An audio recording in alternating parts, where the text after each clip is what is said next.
Hello friends, आज इस video के माध्यम से हम रचनात्मक खंड से संदेश लेखन विषय पर चर्चा करेंगे। इसके अर्थ, परिभाषा, प्रकार एवं प्रारूप आपको बताएंगे। आइए संदेश का अर्थ जानते हैं। संदेश का अर्थ होता है हाल, खबर, जानकारी, समाचार, संवाद आदि। संदेश जानकारी लेने या देने का एक माध्यम है जो एक व्यक्ति किसी दूसरे व्यक्ति को लिखित या मौखिक रूप से देते हैं। परिभाषा हो जाएगा, संदेश लेखन रचनात्मक लेखन का वह विधा है जिसके माध्यम से हम संक्षिप्त रूप से अपने मन की बातें लिखित या मौखिक रूप से दूसरों तक पहुंचाते हैं। नोट्स, मौखिक संदेश पहुंचाने वाले को संवादिया कहते हैं। अब संदेश लेखन के प्रकार। संदेश लेखन के प्रकार की चर्चा हम परीक्षा पाठ्यक्रम के आधार पर करेंगे। संदेश लेखन के निम्नलिखित प्रकार हो सकते हैं। शुभकामना संदेश, जिसमें जन्मदिवस, किसी प्रतियोगिता में उत्तीर्ण होने पर, पदोन्नति होने पर इत्यादि।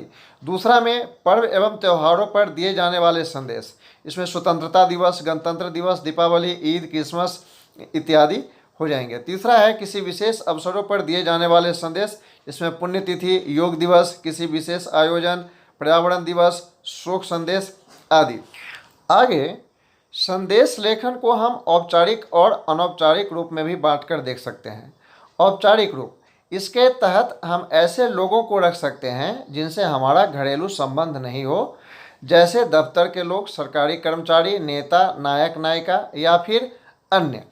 अनौपचारिक, इसके अंतर्गत हमारे सगे संबंधी आते हैं, अर्थात जिनसे हमारा घरेलू संबंध होता है, जैसे भाई बहन, चाचा चाची, मामा मामी, दोस्त आदि। आइए अब हम संदेश लेखन करते समय जो बातें ध्यान देंगे उस पर चर्चा करते हैं। तो संदेश लेखन करते समय ध्यान देने योग्य बातें। सर्वप्रथम एक बॉक्स बना लीजिए, बॉक्स के अंदर ही संदेश लिखिए।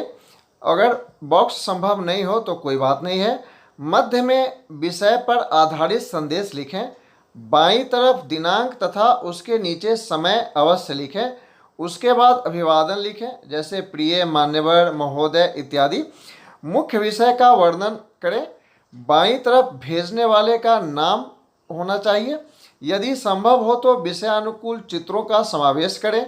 संदेश लिखते समय विषयानुकूल शायरी, दोहे, तुकांत पदों का प्रयोग कर सकते हैं। लिखावट स्पष्ट हो, क्लिष्ट शब्दों का प्रयोग न करें, अशुद्धियों से बचें। आइए अब हम 2-4 फॉर्मेट देखते हैं। मित्र के जन्म दिवस पर शुभकामना संदेश लिखें। निर्देश दिया है 30 से 40 शब्दों में। अब उत्तर है, यहाँ बॉक्स नहीं बनाया गया है, असुविधा के कारण आप बना सकते हैं, स्केच कर सकते हैं चारों तरफ से। उत्तर है बधाई बधाई बधाई। दिनांक दिया गया है, समय दिया गया है, लिखा गया है प्रिय मित्र रमेश, इस जन्मदिन पर आपको इतना प्यार, सम्मान और स्नेह मिले कि आपका जीवन खुशियों से भर जाए और चेहरे पर सदा मुस्कान खिले। आपको जन्मदिन की हार्दिक शुभकामनाएं और बधाई। ईश्वर करे कि आप सुखी और दीर्घायु बने। इन्हीं शुभकामनाओं के साथ आपका मित्र अब स। अब से स से तात्पर्य है कि नाम नहीं है, जो लिखने वाला होगा उसका नाम हो जाएगा। दूसरा है गणतंत्र दिवस पर देशवासियों के लिए शुभकामना संदेश लिखें। यहाँ भी उसी प्रकार से हो जाएगा। हमने एक लोगो डाला है, आप लोगो बना भी सकते हैं और नहीं भी बना सकते हैं। इसमें भी दिनांक हो जाएगा, फिर समय हो जाएगा, फिर सभी देशवासियों को उस हार्दिक शुभकामना दे देंगे और जो भी कहना है कहेंगे और नीचे अपना नाम लिख देंगे। जो लिखेगा उसका नाम होगा। आगे है एक शोक संदेश, हमने इसमें डाला है। इसमें भी दिनांक हो जाएगा, समय हो जाएगा, फिर लिखेंगे मान्यवर, अत्यंत दुख के साथ सूचित करना पड़ रहा है कि डैश के पिताजी डैश का स्वर्गवास दिनांक डैश दिन डैश को हो गया है। उनकी दिवंगत आत्मा की शांति के लिए श्राद्ध कर्म का आयोजन दिनांक डैश दिन डैश को सुनिश्चित किया गया है। अतः आप महानुभावों से निवेदन है कि आप इस ब्रह्मभोज में सम्मिलित होकर दिवंगत आत्मा की शांति हेतु ईश्वर से प्रार्थना करें और हमें कृतार्थ करें।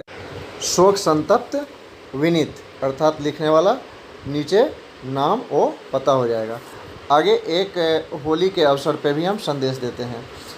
तो समस्त देशवासियों को होली की शुभकामनाएं देते हुए संदेश लिखें। निर्देश है 25 से 30 शब्दों में। तो दिनांक लिख देंगे, समय लिख देंगे। प्रिय देशवासियों, रंग, उमंग, हर्ष और उल्लास का त्यौहार होली आप सबों के जीवन में अनंत खुशहाली एवं आनंद लेकर आए। समस्त देशवासियों को होली की हार्दिक शुभकामनाएं एवं बधाई। फिर लिखने वाले का नाम और उसका पता। तो तो इस तरह से और भी पर्व त्यौहार के विषय में हम लिख सकते हैं। बच्चों, आशा करते हैं कि आपको संदेश लेखन आ गया होगा और आप 5 अंक लाने में समर्थ होंगे। इसी के साथ संदेश लेखन समाप्त होता है। आपका धन्यवाद।